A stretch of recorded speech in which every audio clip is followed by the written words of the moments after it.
Good afternoon, ladies and gentlemen. My name is Nemekonye Kobe. Yesterday, I responded to the post by the Lagos State Governor, Babajide Sanwo-Olu, and some people misunderstood that response.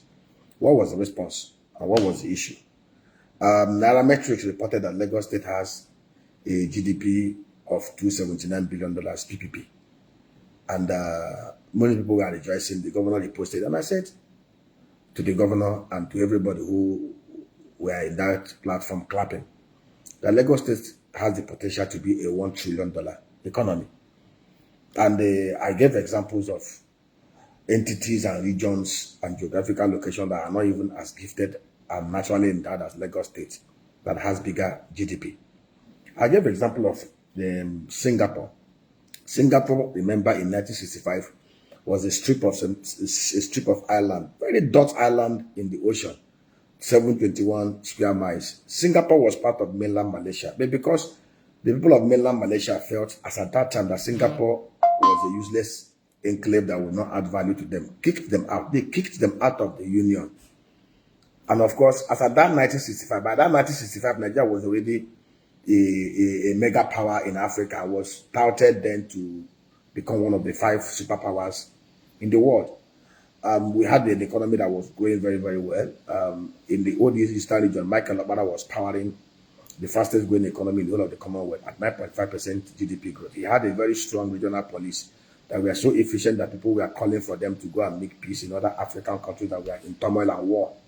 So we had each of the regions were growing massively at their own paces, and things were looking so good. We had a stable currency. Nigerian pounds then was stronger than the dollar. If you look at between 1960 to 1969, we had a very stable currency. The Nigerian pounds was equivalent 65 pence of Nigeria, which is 0.6% of Nigerian pound, was equivalent to $1. It was stable, no shifting. In fact, in 1970, even after the Civil War, the Nigerian pound gained over the US dollar. It was 57 pence to $1. In fact, check me. We were bigger than South Korea. 1970, we had a $12.5 billion sized economy. South Korea was $9.3 billion. If we had continued in that trajectory, we would have today had a $2.7 trillion economy, because South Korea today is $1.7 trillion sized. And innocuously, I felt with the landmass of Lagos State, 3,225 square kilometers, has 3 times more coastal water than Singapore. 18-20 million people. Singapore, 5.6 million people. In fact, Singapore blue economy gives about $27 billion annually. Lagos could actually become a bigger blue sector, can generate more from the blue economy. And I felt Lagos could actually become even the transshipment hub for the whole of Southern Africa, rather than Rotterdam. I felt I was talking to people who could reason at my level, and some of them just saw it from the regional point of view. Oh, the Southeast, what are your governors doing? Allow us to celebrate. And I was laughing because even at that $279 billion, Nigerian GDP is less than $200 billion. So there's no way Lagos GDP will be $279 billion. But it's actually they use PPP, purchasing power parity, to measure it. Lagos State GDP should be around $120 billion, which is actually half of Nigerian GDP. And when I hear people make this argument, oh, Lagos State has 3 ports. They were building the 4th one. Why they are trying to stifle other regions? Nobody stifles anybody. Nobody stifles any man who does not want to be stifled. Nobody will stifle a man that does not want to be stifled, and that is the truth. Now the question is, what are the governors of the South region and the Southeast region doing to boost maritime window on that eastern flank? Lagos State has Apapa. Apapa is a river port. Apapa is not a seaport. And from the mouth of the Atlantic into Apapa is almost about 60 kilometers. From the mouth of the Atlantic to Calabar Port, old Calabar Port. Calabar Port was actually older than Lagos Port. It's 65 kilometers. From the Atlantic to Azumini in Abia State is about 65 kilometers. From the Atlantic to Arashi, Noguta, is about 150 kilometers, nautical miles, 150 nautical kilometers. Now, the other time, the governor of Imo State gathered in the Ibonile and everybody, and they said they were going to dredge Arashi and create. I knew it was all politics, because I know from my experience as the executive secretary of petroleum depot owners in the Warri axis, we toyed with the idea of dredging from the Escravos through Koko into Warri, and we actually wanted to use the dredgers, which is today owned by our own son, the promoter of Nestor, Nemeka OJC. The cost of even doing that 22 nautical mile narrow pathway to allow two vessels to pass each other and to deepen it to about 8 to 9 meter draft with shoreline embankment was almost about 40 billion naira. So I knew that to do a Rashi dredging, do the shoreline protection in such a way that the people are not carried by the flood, those along that channel, it will take about 150 to $200 million to do. And when the governor said he was going to do, I looked through the motor budget, the federal government, there was no provision for it. And there was no provision for any public-private partner agreement to do it. And it's a project that will take about $200 to $1 billion to execute. We will have a river port in the eastern flank that is as good as Papa Port. But the governors of the old eastern Nigeria and the current Southeast are doing nothing. As a private individual, I have all the ideas, I have all the concepts, I have all the structures, I can arrange the funding, but it requires government policy support for it to work. Interestingly, Lagos is doing deep sea port. It's PPP. Both the Lekki deep sea port and Badagry is PPP. Akwa Ibom is doing their own Ibom deep sea port. So what stopped the 5 governors of the Southeast, Alex Oti, Peter Mba, who of them, Professor Soludo, and the Wefro? They have Southeast governors, they have a DG. What's that? Ekunife is the DG of Southeast Governors Forum. I remember then I set up Igbo Southeast Development Commission. Alex Soto, our governor, our performing governor, was part of that. A lot of Igbo intelligentsia, something was part of that Southeast Development Commission. How come they are governors today? Why are they not championing for us to have the eastern flank rail corridor, west-east rail corridor, and the river port in the old eastern Nigeria? 60% of the containers that come into Nigeria are championed from the southeast. If we have a sea path into the southeast, an international gateway that is as robust as Lagos in the southeast from Enugu and Owerri, I tell you, 60% of the infrastructure we are having here in Lagos will go to the southeast. And if you are expecting other regions to help you, if I'm Lagos State Governor, I will even do 4 more seaports. I will stifle you the better.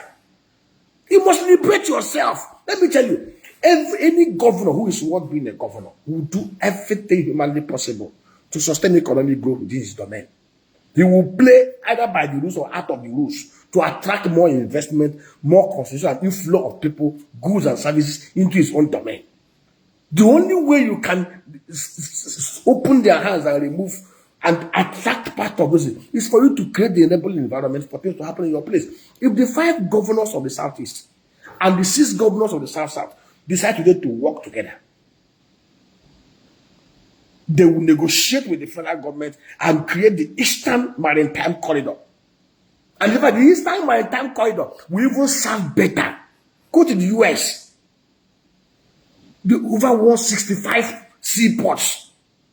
Some of them owned by states, some of them owned by the federal government, some even by private individuals.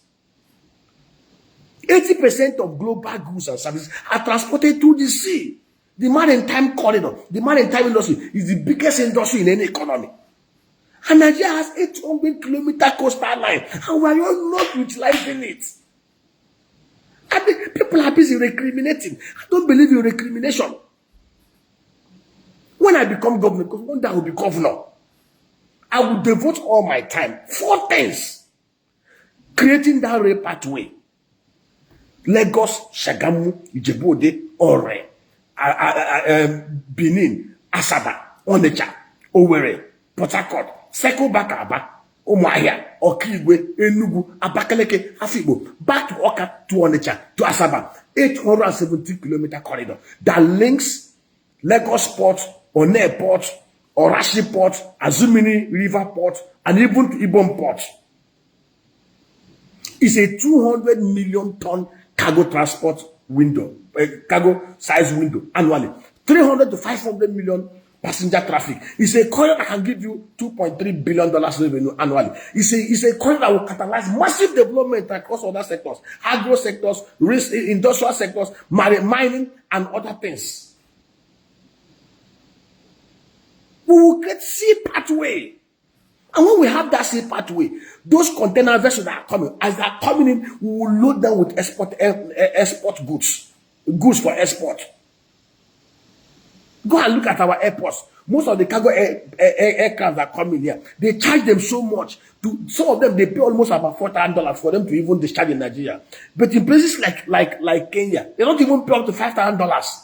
And that is why Kenya is exporting over $3 billion worth of vegetables and other legumes every year. And Nigeria is exporting nothing. We must ask ourselves this question. If I'm Lagos governor, you think I will allow you to develop your own corridor? Since all of us are not thinking. The only way you can do it is for us we can easily mobilize funding to raise $200 million to $1 billion to develop Eastern Maritime Corridor. It's something that can be done under a design, build, operate, and transfer arrangement under a emissions committee. That's my public partnership. We have the templates, we have the design, we have the business plan, we have the structures to make it happen. In 5 years, it will happen. But we need that political will and that political support to make it happen. We can easily raise between $20 to $30 billion annually from our diasporas. We don't need to borrow money from World Bank or any other person. We can easily mobilize capital from our people. The only thing missing is that our diasporas and people do not have any trust and confidence in those who purport to lead them in the political cycle. Look at what's happening in Abia State. Some of us are investing massively in Abia State because we believe in the governor who is there now, Alex Otti. And we still believe he will do more. And we expect him to do more. If any of the governors can wake up today and say, I want to be like this, Simon Bakwe and Michael Obama, I tell you, the Southeast will kickstart the Renaissance of Africa. It's a challenge. If you're close to the governors, tell them nobody is suffocating us in the Southeast. We are suffocating ourselves. We are the ones keeping ourselves down. If we want to ensure 100%, 24/7, 365 days security service, even without federal government help, we can do it. We can build up a secured, prosperous economy in the Southeast. We can grow the economy of the 5 Southeastern states to $500 billion in the next 10 years when we have governors, local government chairmen, National Assembly and Assembly members who are committed to the same ideas and principles of Michael Obama and Simon Bakwe. We'll keep on talking. We'll keep on doing our little best in our own little corner to show proof of concept. And we pray that one day our people's eyes will open and they will begin to push and pursue for these right things to be done.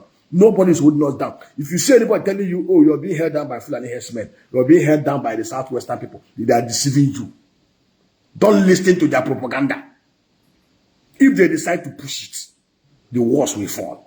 If Israel did not walk around about Jericho for 7 days and blow the trumpet, the wall wouldn't have fallen. You must do something to get something. Thank you and God bless.